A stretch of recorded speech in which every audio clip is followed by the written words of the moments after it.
Hello everyone, welcome to Virtual Board. In this video, I have an update for you regarding your joining status in Mindtree. So Mindtree has sent this mail, Mindtree C1 onboarding exam completion status. So basically, this mail is to get update about your exams and your degree and mark sheets. So this mail says further to the offer to you and acceptance from Mindtree for the role of C1 software engineer role.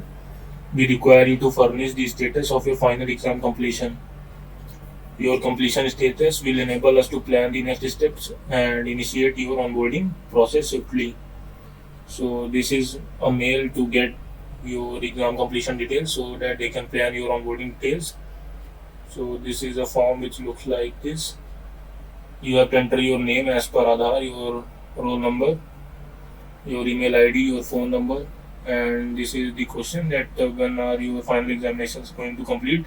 So if they are already completed, you can mark as already completed, and if not, then you can select the appropriate options. Then, do you have all mark sheets with you? Do you have provisional degree certificate? Do you have course completion certificate? Your current location state wise, and your current location city wise. And in this field, you can ask any inputs, or if you have any question or any queries, you can ask to them. Okay, so this was the form and this was the mail. So for more videos, subscribe to Virtual Board. Thank you.